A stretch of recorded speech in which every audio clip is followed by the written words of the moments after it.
Nuestro amoroso Dios del cielo, aquí estamos al final de otra semana y te damos gracias por todas tus bendiciones. Te damos gracias por tu cuidado vigilante sobre nosotros, por tu bondad amorosa y por tu verdad. Y al reunirnos esta noche, te pedimos tu presencia. Bendícenos mientras estudiamos las cosas que son relevantes para nuestro mensaje. Pero también oramos por una comprensión más profunda de todas aquellas cosas que han sido enseñadas para que seamos más sólidos en ellas. Te pedimos que nos guíes en lo que se dice y nos dejamos a tu cuidado. Gracias, querido Dios, por este privilegio de ser parte del movimiento del fin de los tiempos. Ayúdanos a tomarlo con corazón y mente, te lo pedimos en el nombre de Jesús. Amén. Estamos estudiando el ateísmo en el fin del mundo y fuimos al principio del mundo y vimos la Torre de Babel. ¿Alguien puede decirme las dos características de la Torre de Babel que nos hemos llevado hasta ahora? Lo repasamos la semana pasada.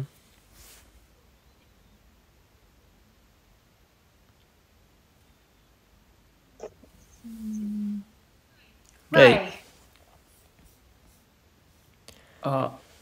Lo siento, no estoy seguro de si estos son los que se revisaron la semana pasada, pero ¿fue autoexaltación y autopromoción? ¿Algo por el estilo? De acuerdo, ¿viste el de la semana pasada, Ray? Aún no he tenido la oportunidad. No pasa nada. Tienes razón a medias. ¿Josephine? Entonces yo también tengo razón a medias. Las mismas cosas que iba a decir que Raymond dijo.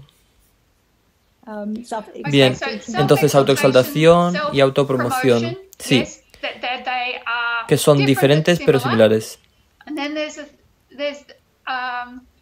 Y luego hay algo más.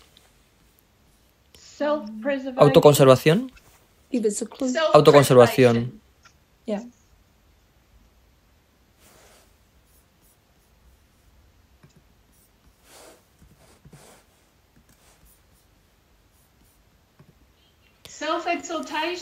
Autoexaltación. Y eso incluye la autopromoción. Sí, los cuernos, el gadal, hubris y la autopreservación o autoconservación. Estoy a punto de escribir el equivocado otra vez.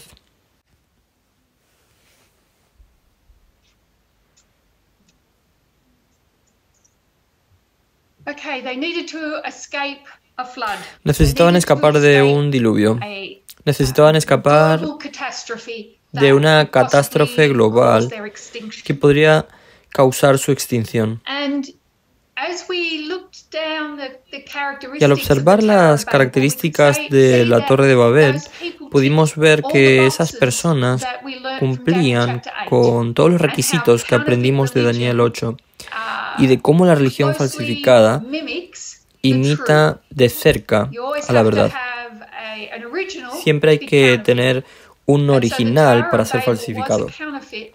Y así la Torre de Babel era una falsificación de la religión de Dios, como se explica en Daniel 8, que la autoexaltación, la necesidad de un libertador, y vimos todas esas cosas. Una de las cosas que notamos con Daniel 8 es que va del continuo a la abominación desoladora. Y sin embargo es todo el continuo. Es espiritualismo, paganismo, es el espíritu de autoexaltación y autopreservación o autoconservación que va derecho a través de la historia, autopromoción incluido allí. Eso es lo que cambia de acuerdo a la dispensación en la que está. Algo que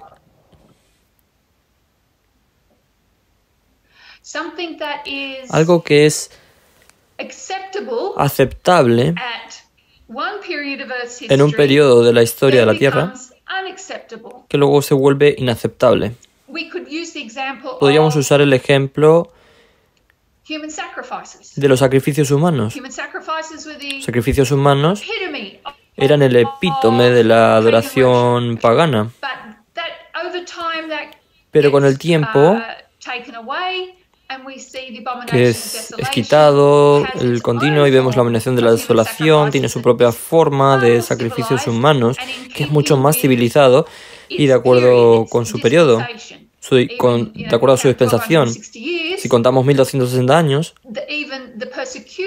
incluso la persecución termina hacia el final de esos 1260 años debido a los cambios en la sociedad, los cambios en las culturas. Y sin embargo, sigue ahí, solo está cambiando en apariencia con el tiempo, si eso tiene sentido. Es el continuo todo el tiempo. Solo va a parecer más aceptable a medida que avanzamos en la historia. La falsificación siempre sigue a la verdad y puede acercarse mucho. Hemos notado cómo el papado solo legitimaba al paganismo y fue una continuación del continuo. Se ve más refinado, más cultivado, usando vestimentas cristianas. Autopromoción, la autoexaltación, eso obviamente no es bueno. ¿Qué hay de la autoconservación? ¿Alguna idea sobre la conservación? ¿No es innato en nosotros que no queramos morir o que queramos protegernos?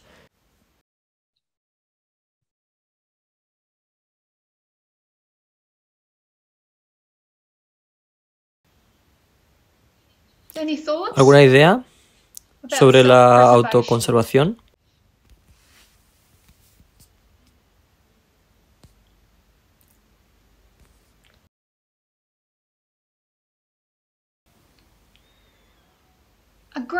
Graham. Sí, creo que la autoconservación es innata en nosotros porque tenemos un sistema de huida o lucha. Tenemos ciertas cosas dentro de nosotros que fueron hechas de esa manera, pero creo que la autoconservación a la que nos referimos aquí es ponerse por encima de los demás, casi como una jerarquía en términos de en la posición social, como un sistema patriarcal, donde los hombres están en la cima y todos los demás están por debajo. Vale, entonces una autoconservación que viene determinada por asegurarte de que te salvas por encima de los demás, quizás. Sí, ese era mi pensamiento, ponerse por encima de los demás de una manera muy egoísta. No solo tu propia vida personal se salva, que vemos en una respuesta de huida o lucha cuando nos metemos en una situación de emergencia. En cierto modo me recuerda a Daniel 8, donde los dos poderes pisotean al ejército de Dios y el santuario de Dios. Vienen sobre ellos, tienen que pisotearlos para asegurarse de que no pierden nada, de que están en la cima.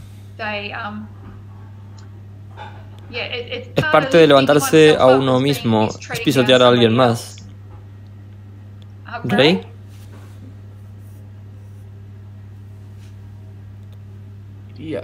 Mi primer pensamiento fue cómo su autoconservación comenzó en la negación de Dios. Sabían que había habido un diluvio, pero negaban a Dios. Se basaba en eso. Dios no existe, pero sabemos que hubo un diluvio y queremos asegurarnos de que no vuelva a ocurrir. Se trataba mucho de lo que podían hacer para salvarse y no de lo que Dios podía hacer para salvarlos.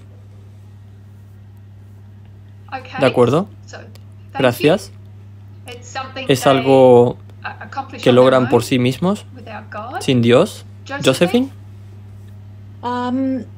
Yo estaba pensando en Babel. Querían preservarse, construyeron la torre, y hoy tenemos el ateísmo, y su objetivo es la autoconservación, pero de una manera totalmente diferente. Es como en una forma modernizada de la Torre de Babel. No están construyendo una torre. Están educando a la gente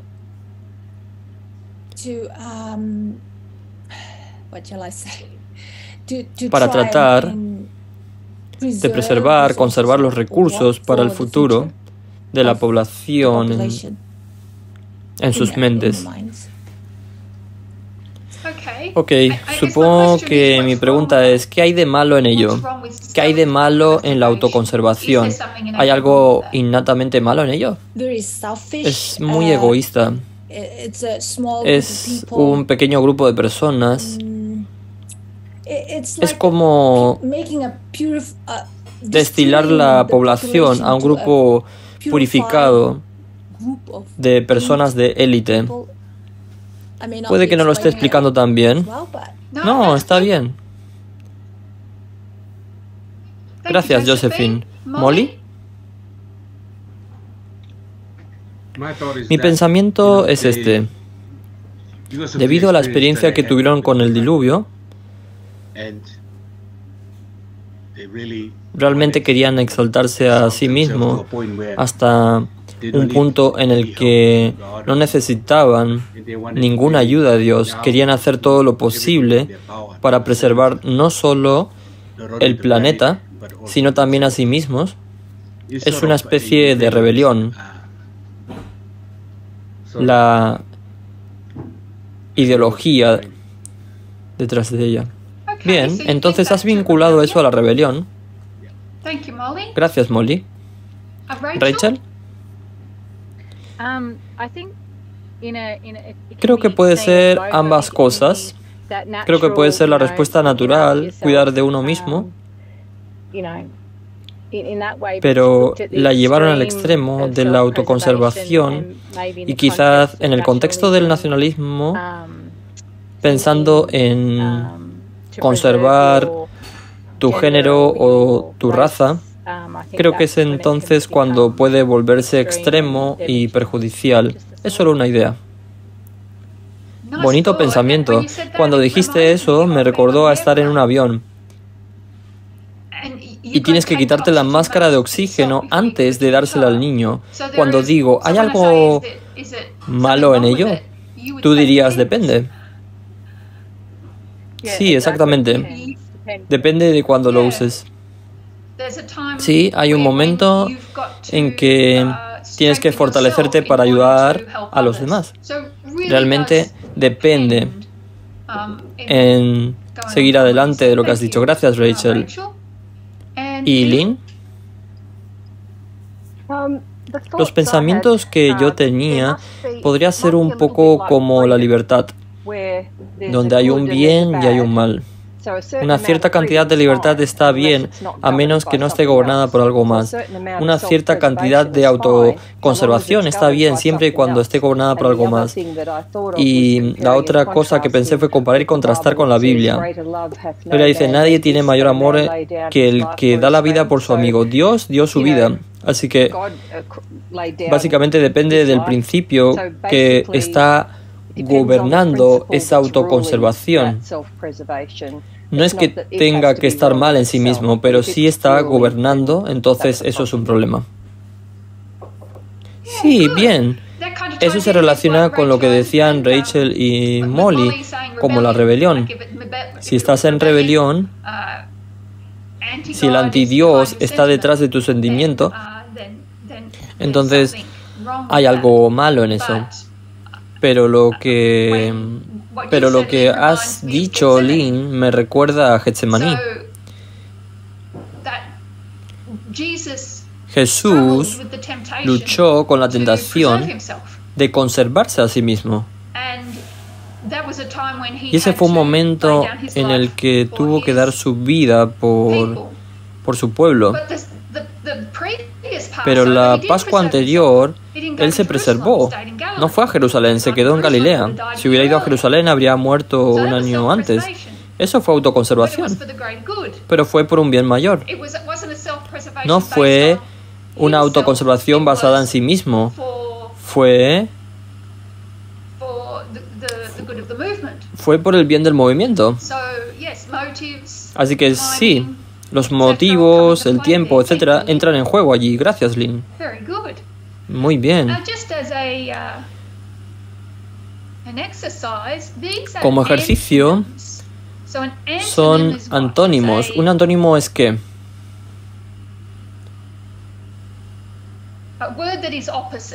Es una palabra opuesta. ¿Qué es lo opuesto a la autoconservación? Lo opuesto es negación de sí mismo, desinterés, altruismo, benevolencia, filantropía, generosidad, caridad, liberalidad. Y la lista continúa. Incluso con solo mirar lo que el diccionario dice que es lo opuesto a la autoconservación, tenemos una idea de lo que es. Y esto es lo que no es.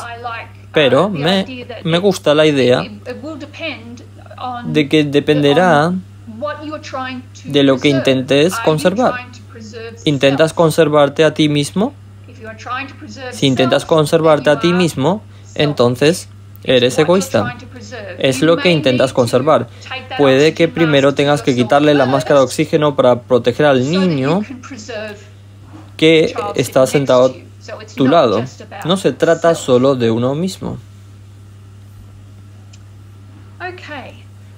Ok, gracias por eso. La Torre de Babel, ¿de qué intentaban preservarse? ¿De qué intentaban conservarse? ¿De un dios? Dijo Molly. Y del riesgo existencial de otro diluvio. Así que construyeron una torre para escapar de este riesgo existencial, y a medida que nos acercamos al fin del mundo, vemos que se construyen muchas torres para escapar de los riesgos existenciales. ¿Cuáles son las cosas que la gente está poniendo en marcha para salvarse en el fin del mundo? En primer lugar, repasamos y enumeramos muchos riesgos existenciales, y solo quiero hablar de eso por un minuto. Cuando hablamos de estos riesgos existenciales, no estoy hablando del tipo de cosas que encontrarías en un periódico sensacionalista, en algún tipo de revista sensacionalista. Esto es lo que los científicos, ingenieros, filósofos y políticos consideran seriamente riesgos para la humanidad. Tanto es así que se está dedicando mucho dinero y tiempo a comprender estos riesgos existenciales y qué se puede hacer para prevenirlos.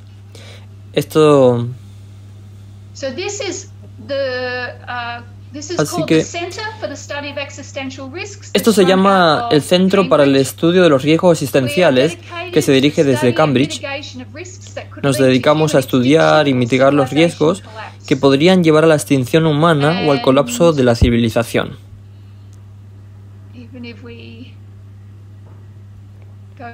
Incluso si vamos y nos reunimos con nuestro equipo, si fuéramos al equipo, verás a mucha gente erudita en este equipo. Reunimos a algunas de las mejores mentes del mundo académico, la tecnología y la política para colaborar en nuestros desafíos compartidos. Fíjense en esta triple unión: academia, tecnología y política. Los cofundadores, observen que está Jan Tallinn. Jan Tallinn es un multimillonario. Hizo su dinero de Skype. Y todos estos filósofos, asistentes de investigación, voy a ir hasta el fondo.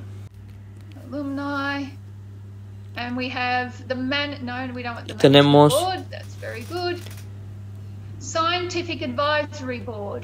El Consejo de Administración, el Consejo Científico Asesor, Nick Bostrom, es uno de los que veremos. ¿Quién más está allí? Tenemos a Peter Singer, otro al que tendremos en cuenta.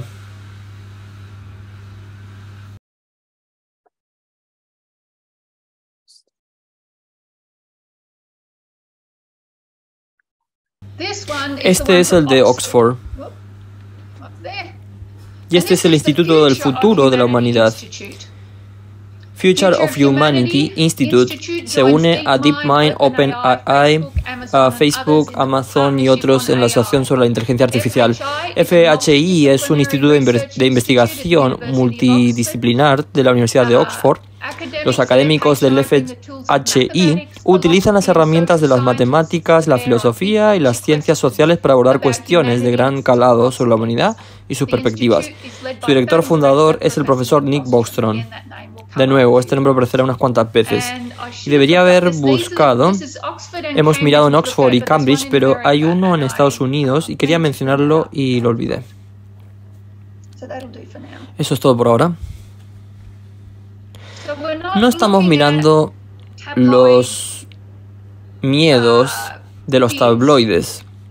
Estamos viendo lo que parece muy real para un montón de gente culta.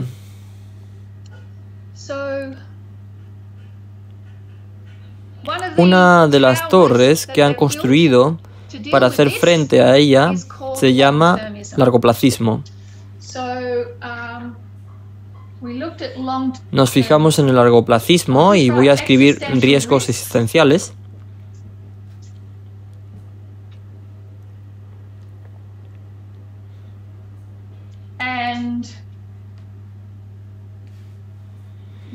Y el largoplacismo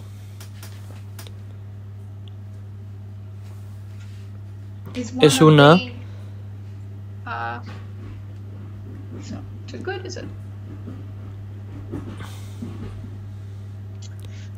El largoplacismo es una de las filosofías que hemos analizado. El largoplacismo es la idea filosófica de que el futuro a largo plazo de la humanidad es mucho más importante que el presente y que los que viven hoy deben hacer sacrificios por el bien de todas las generaciones venideras. El argumento clave de los largoplacistas es que nuestro planeta seguirá siendo habitable durante unos cuantos miles de millones de años, lo que significa que la mayoría de las personas que estarán vivas aún no han nacido. Lo que hicimos fue examinar algunos gráficos para mostrar algunas de sus predicciones sobre cuántas personas, según sus probabilidades y sus cálculos, estarían vivas en el futuro, dado que la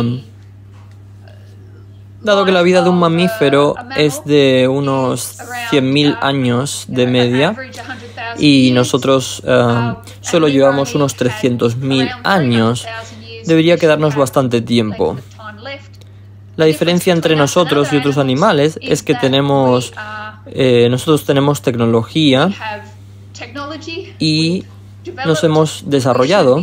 Deberíamos ser capaces de superar con creces ese límite de tiempo de un mamífero corriente. Una estimación conservadora es suponer que nuestro planeta estará poblado por al menos 1.000 millones de personas durante al menos 1.000 millones de años, es decir, 1.000 millones de años de vida humana. Con la esperanza de vida típica actual de 100 años, serían de 10 a unas 16 vidas humanas. Voy a dibujar esto al revés. 1, 2, 3, 4, 5, 6.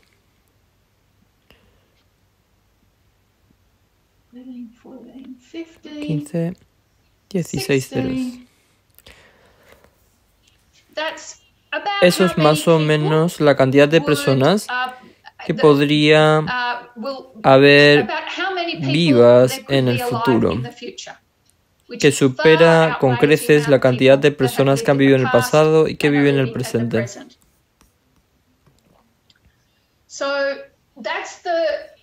Eso es el potencial, al menos que haya un riesgo existencial. Si nos extinguimos, la primera y principal prioridad de los partidarios del largoplacismo es minimizar los riesgos existenciales. Esto incluye eventos que podrían llevar a la extinción humana. Los hemos enumerado todos: asteroides, guerra nuclear, inteligencia artificial.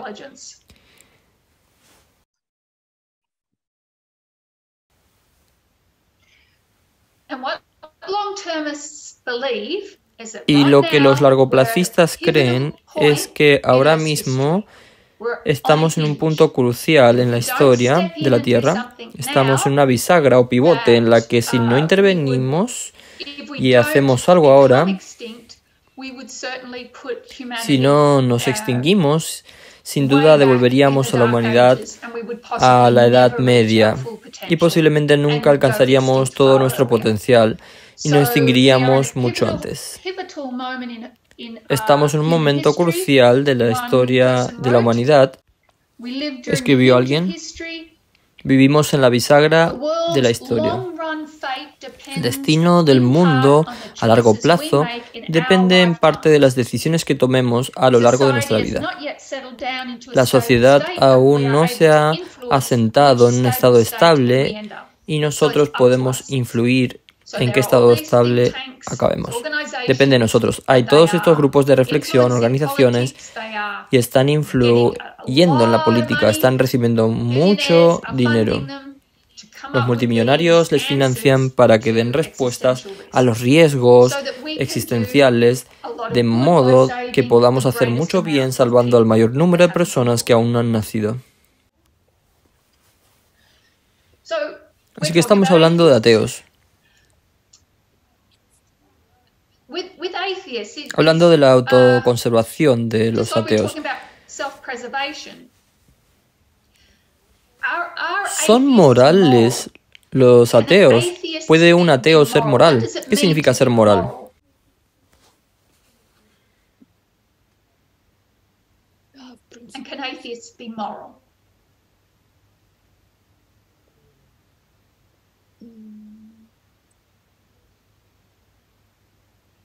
¿Alguna idea?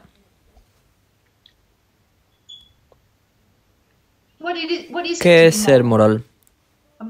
Una persona moral.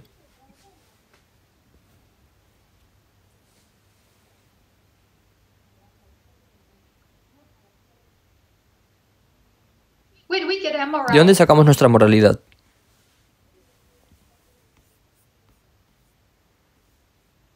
Ray.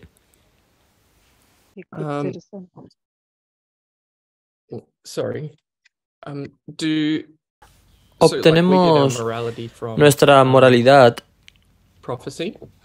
de la profecía. Supongo que definiría la moralidad como los valores y principios por los que decides vivir. ¿De acuerdo? ¿Puedes nombrarlos? Para nosotros, los 10 mandamientos forman obviamente como realmente una parte central de nuestra moral. Sí, que se puede reducir más a los 2. Sí, la moralidad es saber lo que está bien o mal. Los 10 mandamientos nos dicen lo que está bien o mal. Puedes hacer esto, no puedes hacer aquello. La profecía nos ayuda a poner esos 10 mandamientos en su debido tiempo. Aquí es donde aprendemos sobre la norma y los principios.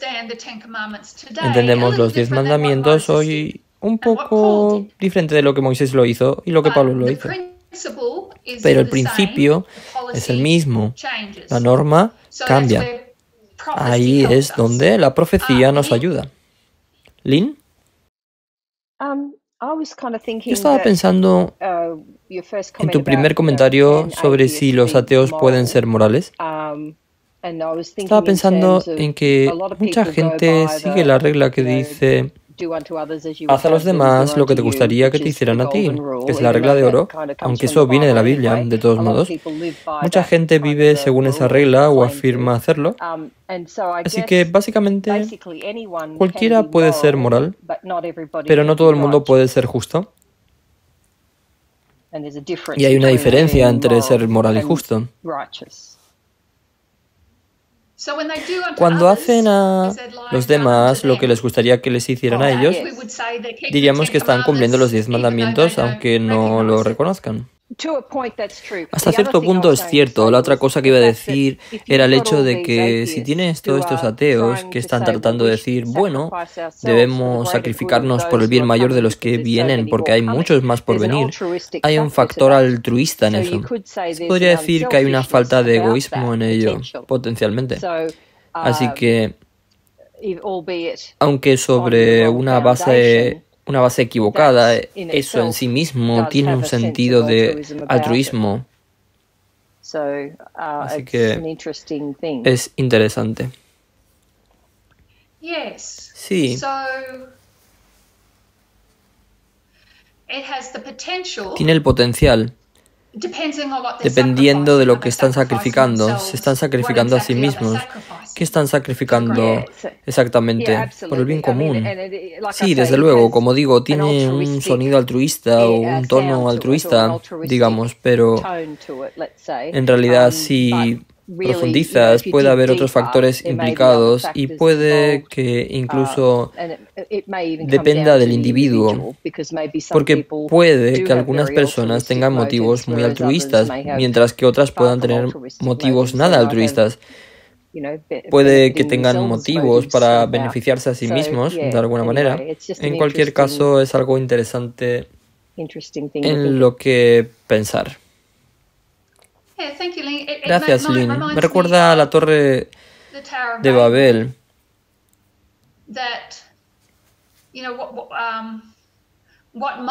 Que lo que pudo empezar pensando que íbamos a beneficiar a todos, al final se desmoronó. Y como has dicho,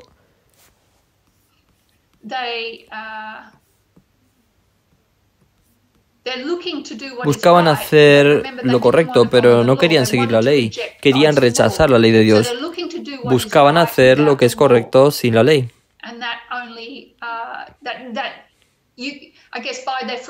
Por sus frutos los conoceréis. Y vemos cómo terminó eso. ¿Molly? Pensaba que la moral está incorporada en cada uno, pero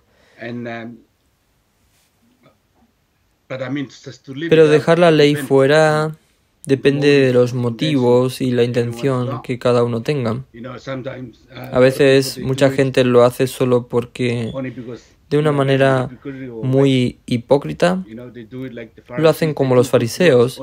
Hacen buenas obras solo porque hay alguien que los mira, pero cuando se trata de la historia del buen samaritano, cuando no había nadie que los viera, se fue muy rápido por un lado y se fue, así que en realidad la moral se reduce a la intención y al motivo que hay detrás. Pero creo que todo el mundo sabe lo que es bueno y lo que es malo. Bien, ese es un buen punto. Cuando comparas a los fariseos con el samaritano, ¿cuál de ellos sabía hacer lo que era correcto y cómo lo sabían? Porque los fariseos conocían la ley y sin embargo no hicieron lo que era correcto.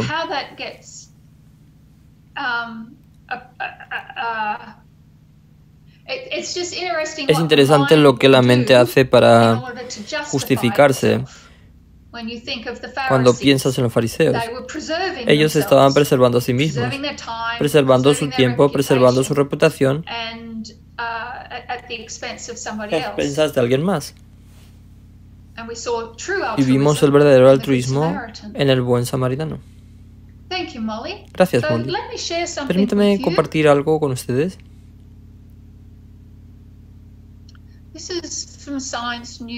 Esta es una noticia científica. Hicieron una encuesta. Tanto ateos como creyentes tienen brújulas morales, como dijiste, Molly. Saben lo que está bien, lo que está mal, pero hay diferencias clave. La creencia en Dios se asocia con un mayor apoyo a los valores morales que promueven la cohesión del grupo. Bien, esa es la diferencia. Leeremos el principio y luego el final. Un nuevo estudio sugiere que aunque los ateos y los teístas comparten valores morales relacionados con la protección de las personas vulnerables, los ateos son menos propensos a respaldar valores que promuevan la cohesión de grupo y más proclives a juzgar la moralidad de las acciones en función de sus consecuencias. Thomas Stahl, de la Universidad de Illinois en Chicago, presenta estas conclusiones en esta revista. Se trata de una revista del 2021. Y aquí nos limitaremos a sus conclusiones. Stahl añade que el mensaje más general que se puede extraer de estos estudios es que las personas que no creen en Dios tienen una brújula moral. De hecho, comparten muchas de las preocupaciones morales de los creyentes religiosos, como la justicia y la protección de las personas vulnerables. Sin embargo, los no creyentes están menos inclinados que los creyentes a respaldar valores morales que sirven a la cohesión del grupo, como el respeto a las autoridades, la lealtad, el grupo y la santidad. La santidad es la comprensión de que algo es muy importante y valioso. Piensa en ello como algo sagrado. Hablamos de la santidad de la vida, de que es vital, valiosa y santa. Es posible que el estereotipo negativo de los ateos como inmorales se deba en parte a que son menos propensos que los religiosos a considerar el respeto a la autoridad, la lealtad al grupo y la santidad como elementos relevantes de la moralidad. Y son más propensos a hacer juicios morales sobre el daño sobre una base consecuencialista, caso por caso. Bien, pensemos en esto.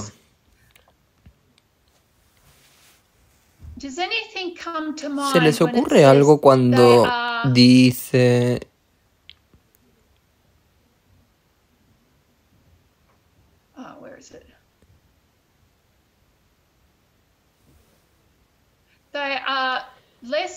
son menos propensos que los creyentes a respaldar valores morales que sirvan a la cohesión del grupo?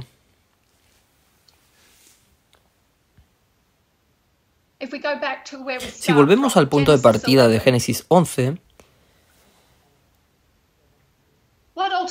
¿qué ocurrió en última instancia con esa torre?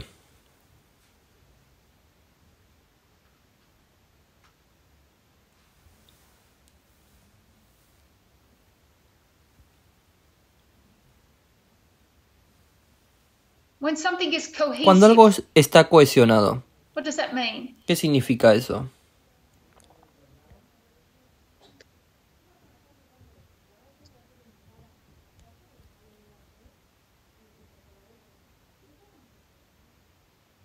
Stop.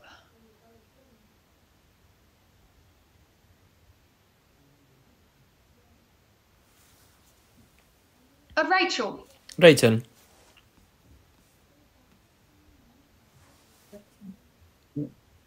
Sorry, it's me, Chris. Lo siento, soy Chris. La cohesión tiene que ver con permanecer juntos, y la conclusión de Babel es la separación. Sí, todo se vino abajo, ¿no? Al final no pudieron mantenerse juntos. Tenían un propósito común, pero en realidad no había nada que los mantuviera unidos. Y esa es una de las diferencias clave entre ateos y religiosos. Hay algo en su moralidad que los une para que no se desmoronen. ¿Quieres añadir algo más, Chris?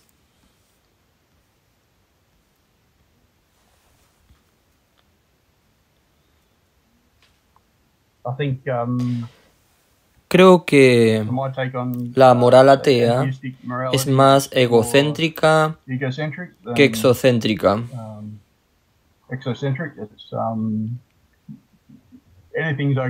Todo está bien con tal de no perjudicar a otro, mientras que la moral se preocupa más por los demás que por uno mismo.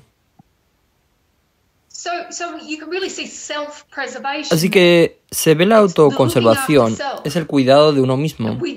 No queremos cuidar del grupo. Este movimiento en la llanura donde... No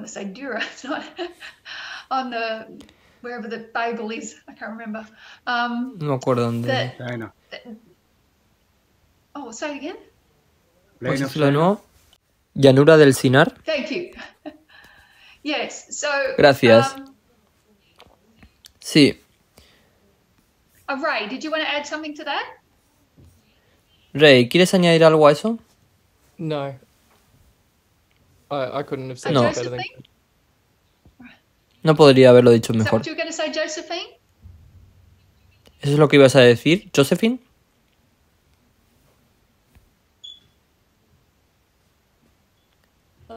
Molly? Lo siento. Josephine? Sorry, I think I've forgotten what I was going to say. Maybe I'll remember it. Lo siento, he olvidado lo que iba a decir. Tal vez lo recuerde más tarde. Molly? ¿Molly? Yo pensaba que se habían autoconservado hasta que Dios les cortó el paso cuando empezó a cambiar su lengua. Ellos como que explotaron y no escucharon a las autoridades, cada uno estaba por su cuenta. Podrían trabajar juntos por un tiempo, pero no había nada duradero. Gracias. Bien, volvemos a esto. Dice que son más propensos a hacer juicios morales sobre el daño en un consecuencialista caso por caso. ¿Cuál es la base de su moralidad? Y hay una filosofía llamada consecuencialismo.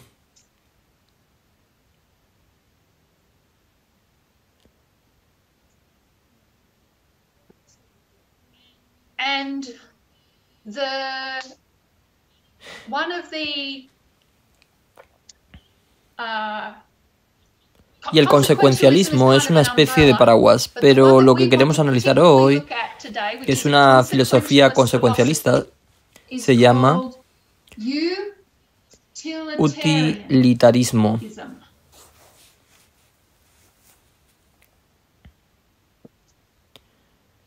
Utilitarismo. Esta es la filosofía que está detrás del largoplacismo. Utilitarismo.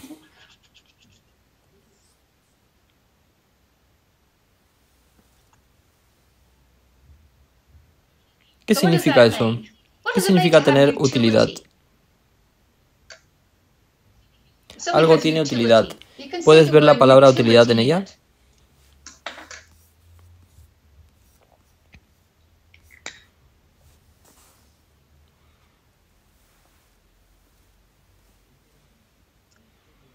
Graham.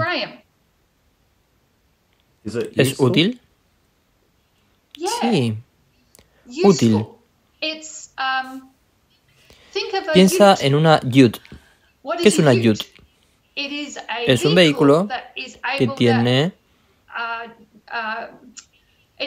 diversos usos. En el hemisferio norte, Papá Noel tiene renos y un trineo, y en el hemisferio sur tiene 6 boomers blancos y una vieja camioneta oxidada. Aquí las Ute, o este tipo de camionetas, son el vehículo por excelencia para servir a cualquier propósito. Cuando tienes una utilidad, tienes un propósito.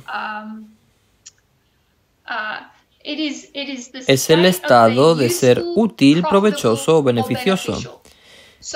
Si piensas en los servicios públicos, como el gas, el agua, la electricidad, las comunicaciones, son servicios y bienes esenciales que sirven a un gran propósito y necesidad. se consideran esenciales. Una utilidad es funcional, más que atractivo. Es capaz de realizar varias funciones, que es la definición de una ayuda. Utilitarismo. ¿Qué es el utilitarismo? El utilitarismo es generalmente considerado como el punto de vista de que la acción moralmente correcta es la acción que produce el mayor bien. Hay muchas maneras de explicar esta afirmación general. Una cosa a destacar es que la teoría es una forma de consecuencialismo. Es lo que es consecuente. ¿Qué crea una consecuencia? ¿Es esa consecuencia buena o es la consecuencia perjudicial?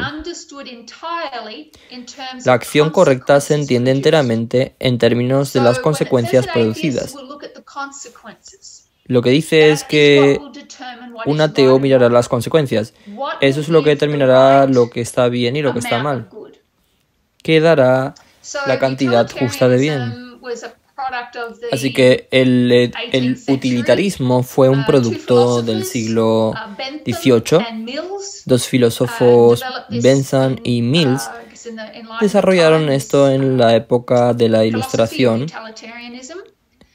esta filosofía del utilitarismo. Pero queremos mirar al profeta moderno del utilitarismo. Y vamos a llegar a la década de 1970. Y voy a escribir 1971. Permítanme darles una definición adicional antes de continuar.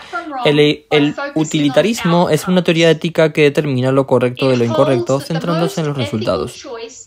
Sostiene que la elección más ética es la que producirá el mayor bien para el mayor número.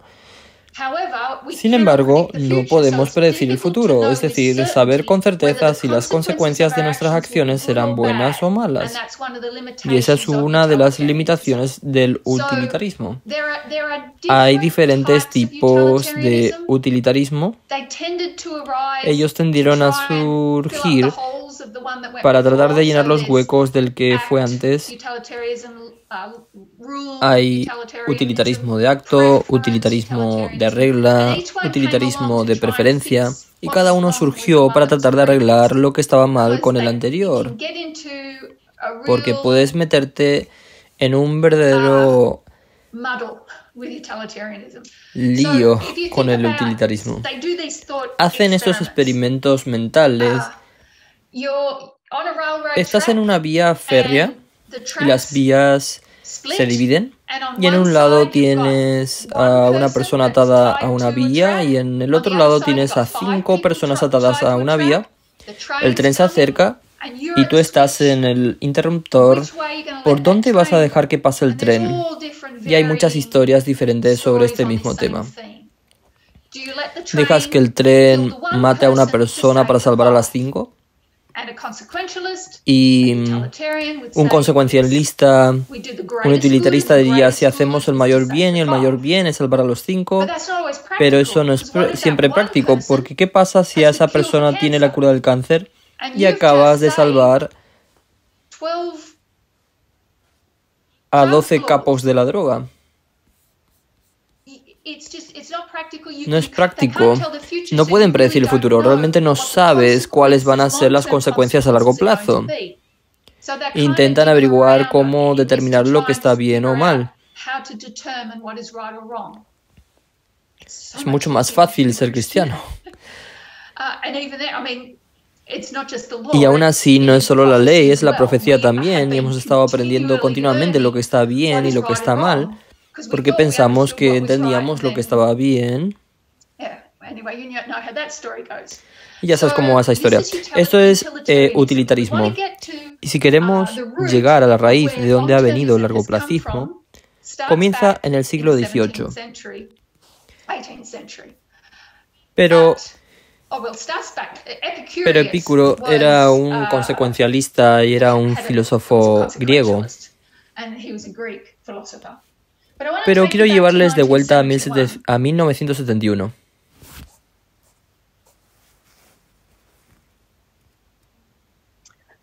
y presentarles a un hombre llamado Peter Singer.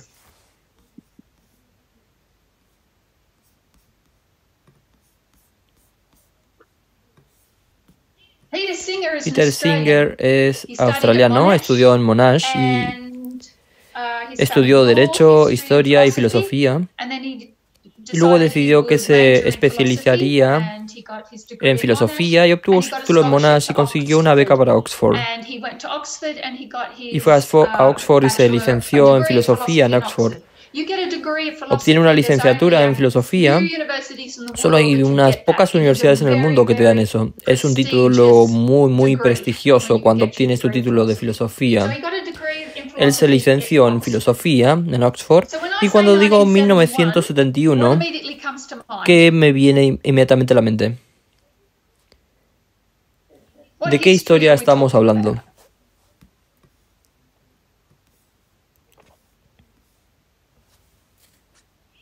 Graham. ¿La segunda ola del feminismo? Sí, la segunda ola del feminismo. La segunda ola existe hace unos años y si recuerdas la semana pasada Brendan estaba hablando de cómo se marginó y hay muchas razones por las que se marginó en esta historia y esta es una de ellas. Así que Peter Singer, desconocido para él, va a iniciar lo que se conoce como una revolución moral. Él va a publicar un documento, se llama Hambre, Afluencia y Moralidad. Hambre, afluencia y moralidad. Y va a tener una profunda influencia en los estudiantes y en estos centros educativos durante décadas.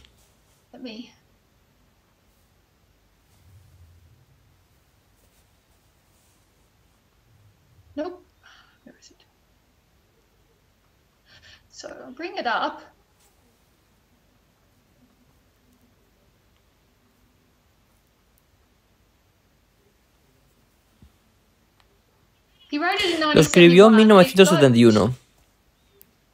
Se imprimió en 1972. Permítanme leerles el comienzo. Él dice, mientras escribo esto en noviembre de 1971, la gente está muriendo en Bengala Oriental por falta de alimentos, refugio y atención médica. El sufrimiento y la muerte que están ocurriendo allí ahora no son inevitables.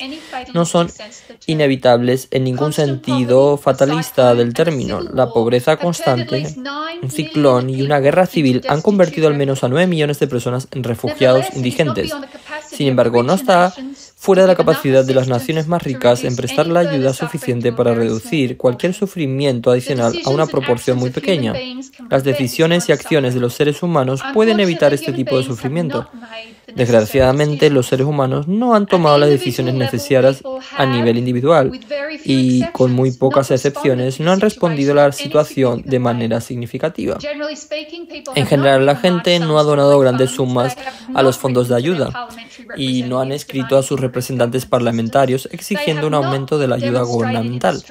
No se han manifestado en las calles, no han celebrado ayunos simbólicos, ni han hecho nada dirigido a proporcionar a los refugiados los medios para satisfacer sus necesidades esenciales.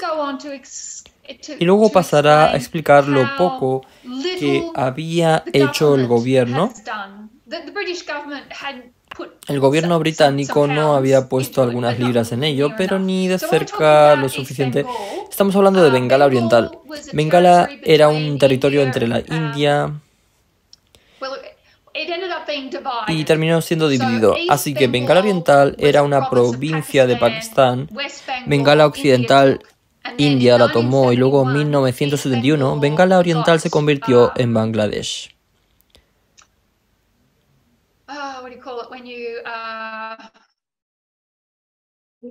Anyway, it became Bangladesh. What's the word? Independent. Se independizaron y eso es Bangladesh. Están pasando muchas cosas, como dijo Ciclón, guerra civil, es un desastre. Millones están muriendo y el gobierno no está haciendo nada. Así que escribió este ensayo en el que sostiene que la gente estaba moralmente obligada a maximizar su impacto a través de la caridad y a centrarse en causas que ofrecieran las mayores mejoras en la calidad de vida, como las destinadas a reducir la pobreza y la mortalidad en el sur global. Lo que hizo fue contar una historia, y esta historia se ha repetido una y otra vez.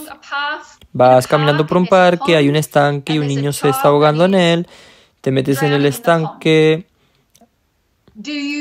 Aunque puedas estroparte los zapatos o ensuciarte la ropa, no te lo piensas 2 veces. Vas y salvas al niño. Pero, ¿y si ese niño no está en ese estanque? ¿Y si ese niño está a miles de kilómetros al otro lado del mundo? Tienes menos obligación de ayudarlo, aunque haya distancia. La distancia no hace la diferencia. Y esto es lo que él está diciendo aquí. La distancia no debería afectar a nuestra ayuda caritativa. Esto se va a desarrollar. Creo que puedes ver que cuando llegamos al largoplacismo va a ser distancia de tiempo, no distancia en kilómetros o millas. Así que esto se va a desarrollar a partir de un factor de distancia en el tiempo.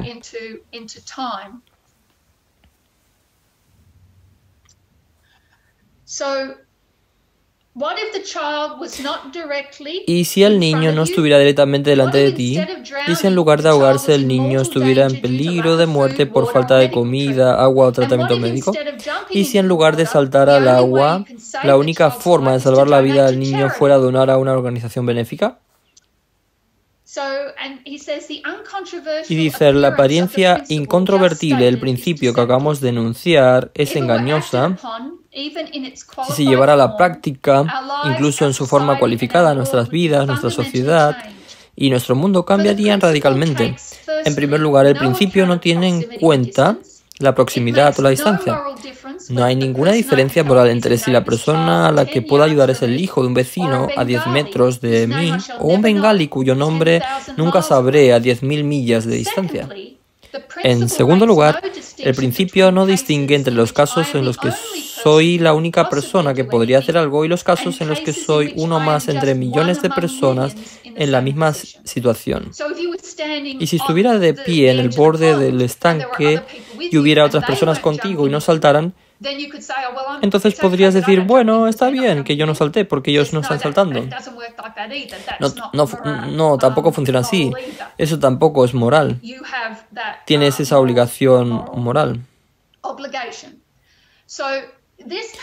Así que este artículo en 1971 se vuelve viral, o lo que sea que parezca viral en el año 1971, y va a afectar a muchos de estos filósofos de Oxford al principio y luego viaja por todo el mundo.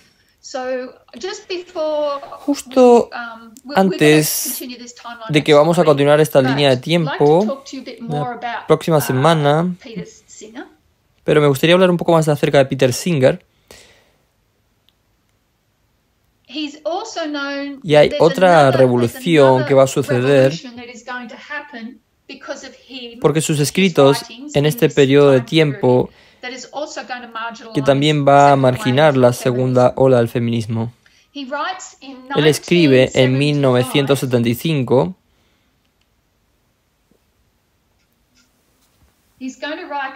va a escribir un libro llamado Liberación Animal.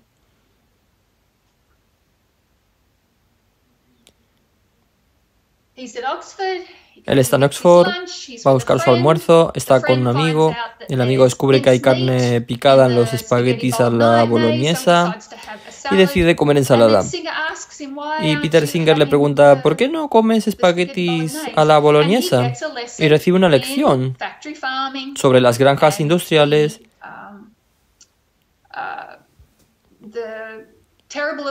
y el terrible maltrato de los animales. Y lo investiga y va a casa con su mujer y le dice, no creo que moralmente podamos seguir comiendo carne. y escribe este documento llamado Liberación Animal. Este documento va a inspirar en 1979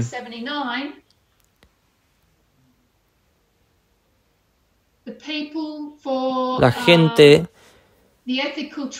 por el trato ético de los animales, PETA. Todos ellos se refieren al trabajo de Peter Singer como la base del movimiento de liberación animal. Vamos a compartir esto y charlar un poco.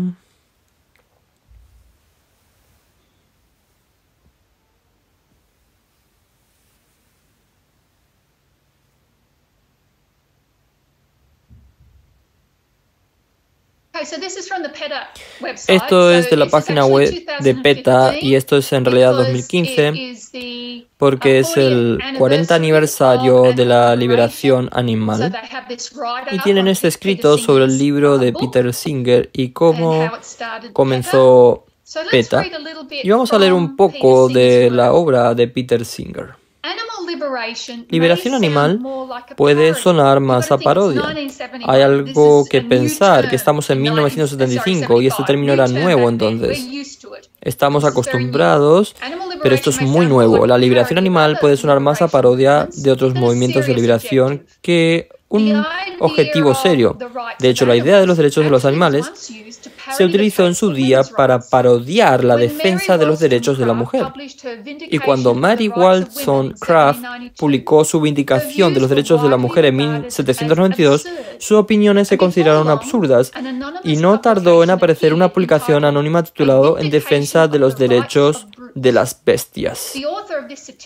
El autor de esta obra satírica, que ahora se conoce como Thomas Taylor, un distinguido filósofo de Cambridge, intentó refutar los argumentos de Mary Wollstonecraft, demostrando que podría llevarse un paso más allá. Si el argumento de la igualdad era válido para las mujeres, ¿por qué no iba a serlo para los perros, los gatos y los caballos? Y esto habla Peter Singer. Cuando decimos que todos los seres humanos, sea cual sea su raza, credo o sexo, son iguales, ¿qué es lo que estamos afirmando? Nos guste o no, debemos afrontar el hecho de que los seres humanos tienen formas y tamaños diferentes.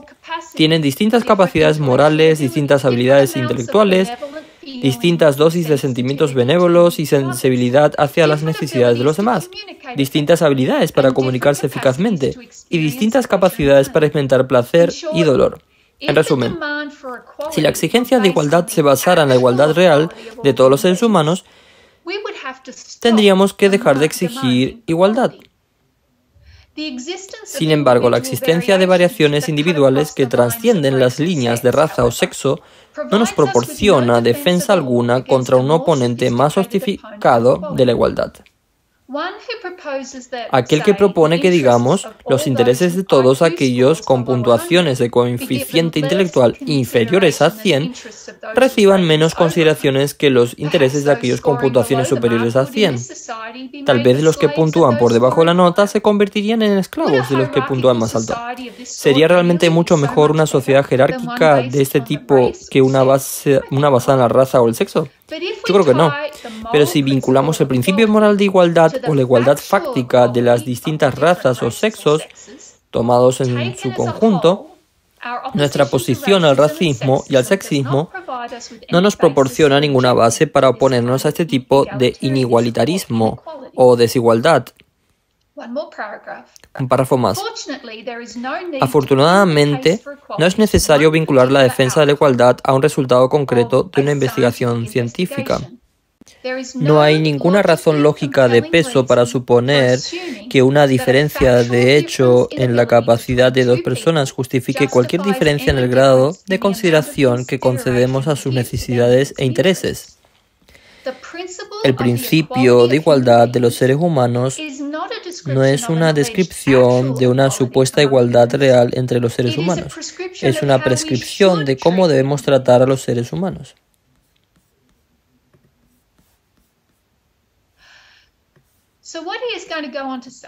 ¿Qué está diciendo en realidad?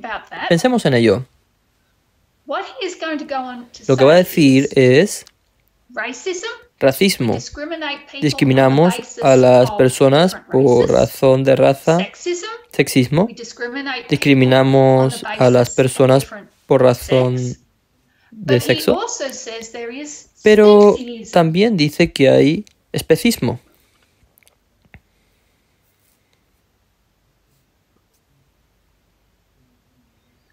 So we're atheists.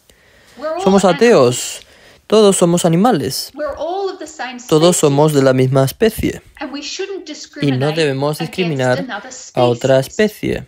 So he is going to Así que él va a considerar la raza, race, sex, el sexo, species las especies, in the same los va a considerar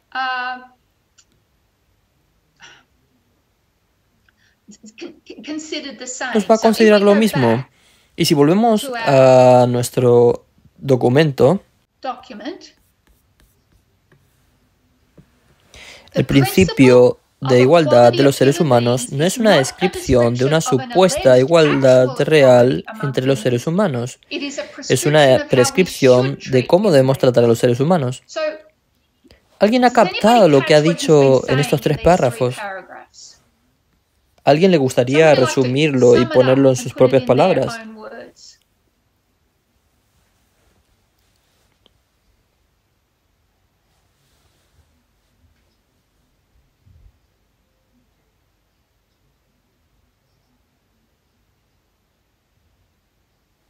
¿Qué está What's he comparando, comparing, Graham? Graham? ¿Está diciendo iguales pero separados? Sus palabras me resultan muy difíciles de entender. No tengo el coeficiente intelectual para poder entenderlo. Cualificaciones. Qualifications? No califiques tus declaraciones. Yes, you do. Sí que lo haces. Lo que estamos viendo son algunas de las personas inteligentes más tontas del mundo. No deberíamos llamarlos tontos, pero que tengan títulos no Just because significa... they've got degrees doesn't mean that they understand.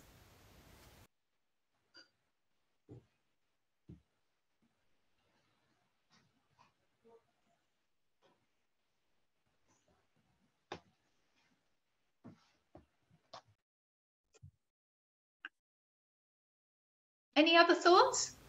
So what did you say, Graham? ¿Alguna otra idea? ¿Qué has dicho, Graham?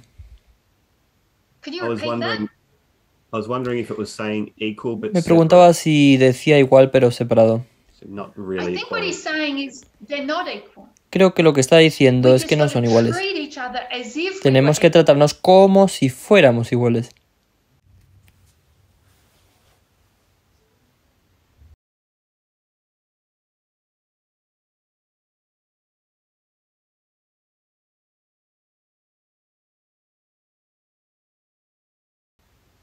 When we say that all human Cuando beings, decimos whatever que their todos race, los seres creed, or humanos, sex, sea are cual sea su equal, what raza, is it credo that o we sexo, son assert? iguales, ¿qué es lo que estamos He afirmando? says, like it or not, we're not equal. Afirma que nos guste o no, no We all somos come in different iguales. sizes, we all Todos got tenemos different tamaños diferentes, capacidades capabilities, we're all diferentes, got different intelectos diferentes, intellects, emociones diferentes. different emotions. We are not equal, No somos iguales, but we treat each pero other tenemos as que if we tratarnos are- como this- si lo fuéramos. We have to treat each other as if we are equal.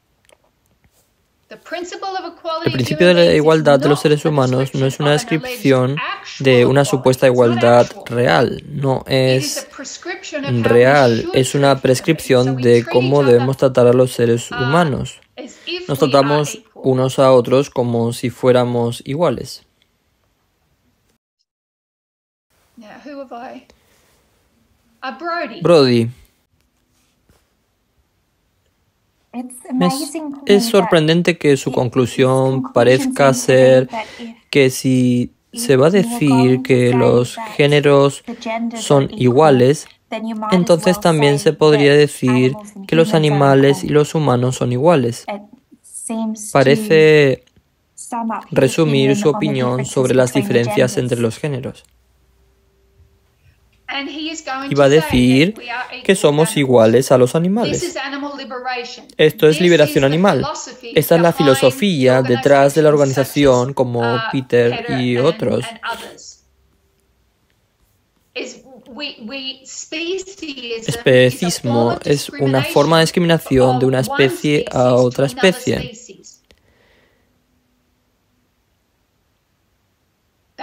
Utilizarán el ejemplo de los gorilas y las ostras. Ambos son animales. Y nosotros nos ponemos por encima de ambos. Controlamos a ambos. Sin embargo, estamos más alineados con los gorilas que con una ostra. ¿Por qué metemos en el mismo saco a los gorilas y las ostras? No son iguales, pero deberíamos tratarlos como si lo fueran.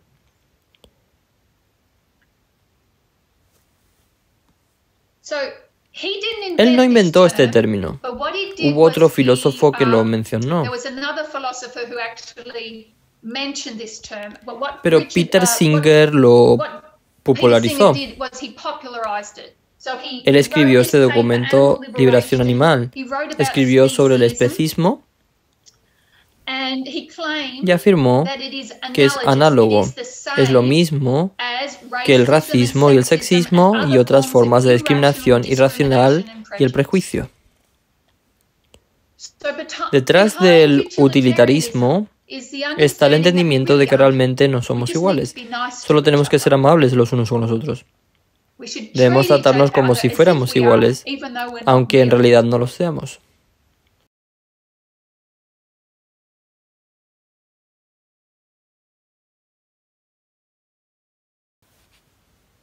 ¿Molly?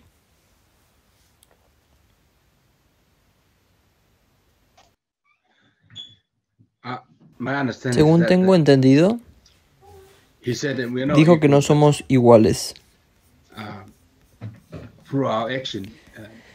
pero que nuestras acciones afectan a todos por igual. Y lo mismo con los animales. En cierto modo nos iguala con los animales, de la misma manera que por la acción y la elección de una persona afecta a diferentes personas, y como los animales, siendo afectados por una acción de otro animal. Pero no somos iguales. No somos iguales a ellos, pero descartamos la elección que hacemos y la acción que hacemos nos tratamos por igual porque afecta a otras personas de la misma manera. ¿De acuerdo?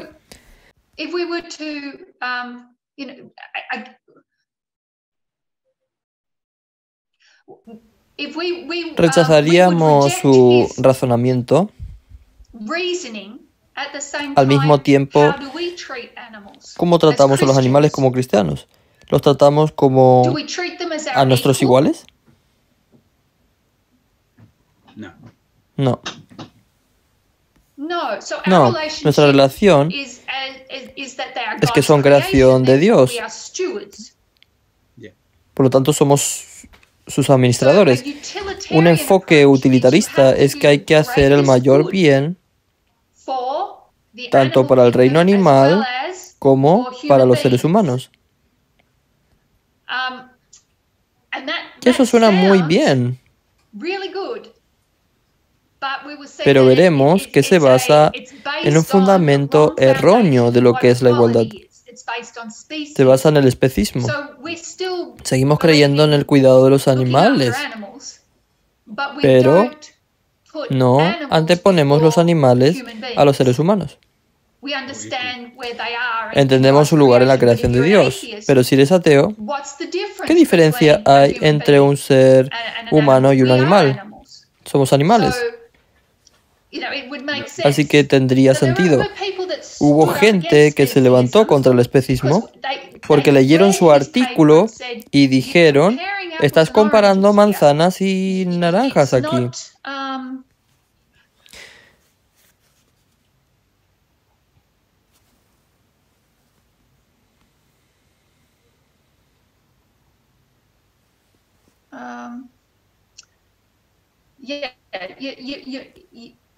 Es una metodología equivocada, pero es una metodología equivocada basada en un entendimiento que mantiene a Dios fuera de la ecuación. Así que, Ray, ¿quieres añadir algo?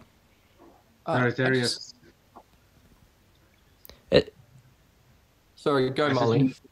Es Molly. Solo Solo quería añadir que Dios dice que tenemos que tener dominio sobre todas las especies. And that's discrimination.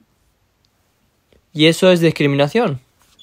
No, nosotros no somos diferentes. Se supone que debemos cuidar de ellos. So when I said Sí, it's discrimination, y cuando I'm digo que es talking about discriminación, natives, hablo como un like ateo, somebody that is como alguien against que está en species. contra del especismo.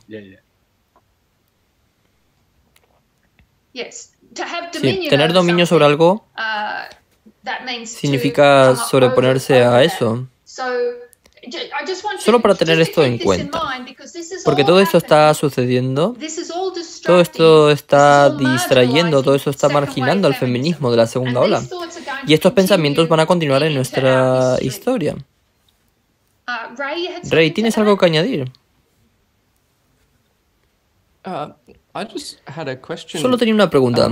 Where does this ¿Dónde fit with, encaja like, todo esto remember con los reviewing estudios de the vísperas de Vespers revisión que on hicimos el Wednesday miércoles por la noche on, en la agenda agenda de from Darwin a Darwin to Dawkins, It's talking about how, hablando de like, social cómo los Darwinists darwinistas didn't agree sociales with no estaban de acuerdo welfare programs con los and programas things de like that, bienestar y cosas and, por el estilo? eugenics and Y los things, primeros were evolucionistas early estaban a ones were in favor de favor la of eugenics eugenesia because they saw it as porque speeding up consideraban the que process aceleraba of el proceso de evolution and natural evolución selection. y So selección natural. what sort of take ¿Qué opina la does, gente con esa do filosofía people with sobre that el philosophy especismo? have on ¿Es speciesism? Is eso that part of why una they're de las razones por las against que it? está en contra? So really this is just Esto solo realmente it es... was referred to as a moral revolution. Se habló de revolución moral, So así que Peter Singer va a tomar la filosofía utilitarista y aplicarla a las obras de caridad, al altruismo. ¿Cómo vamos a tratar a las personas necesitadas? Es también cómo vamos a tratar a los animales. Hemos analizado esto porque lo que ha hecho con el especismo es compararlo con el racismo y el sexismo. Se puede entender que promuevan la igualdad de género, pero detrás de todo eso, en realidad no creen que seamos iguales. Solo tenemos que ser amables los unos con los otros. Debemos tratarnos como si fuéramos iguales. Deberíamos tratar a los animales como si fuéramos iguales. Eso significa que no debemos someterlos a un dolor que nosotros no estaríamos dispuestos a soportar. Muchas cosas buenas salieron de esto en cuanto a la ganadería industrial, etc. Bueno, también ocurrieron algunas cosas malas porque eran activistas bastante radicales, pero algunos de ellos volaban lugares. El activismo era terrorismo más que activismo. Estamos viendo la filosofía. Sí, es darwinismo, porque todos evolucionamos de un ancestro común, solo que algunos hemos evolucionado más que otros y no debemos discriminar a los que han pasado porque todos somos iguales. No sé si eso responde a tu pregunta, Rey. Yeah, I think so. Sí, eso creo. That's where we get people like De ahí Sea viene gente Shepherd and como things. C. Sheffer y esas cosas.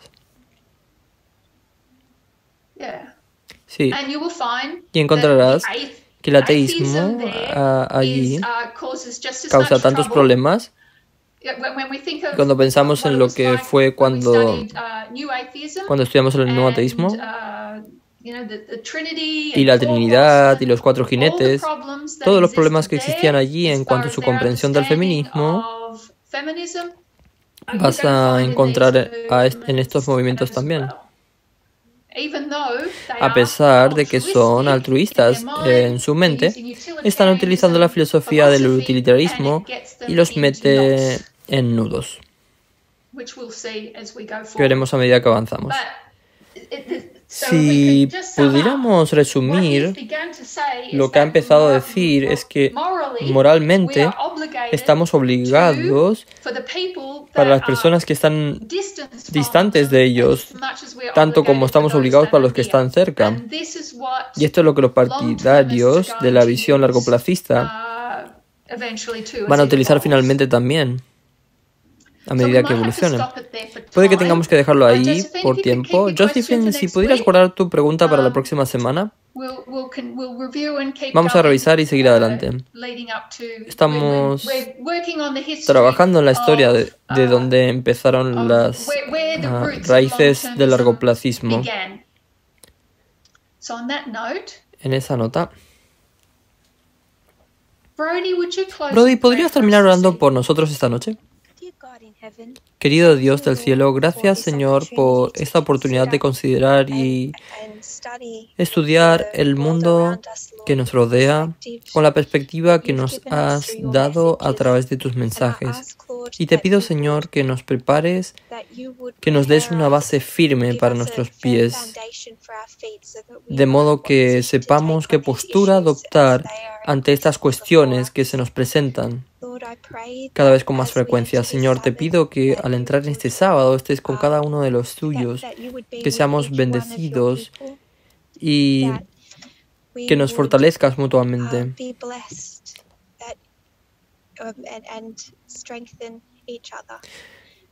Gracias por todo lo que has hecho por nosotros esta semana. Te lo pedimos en el nombre de Jesús. Amén.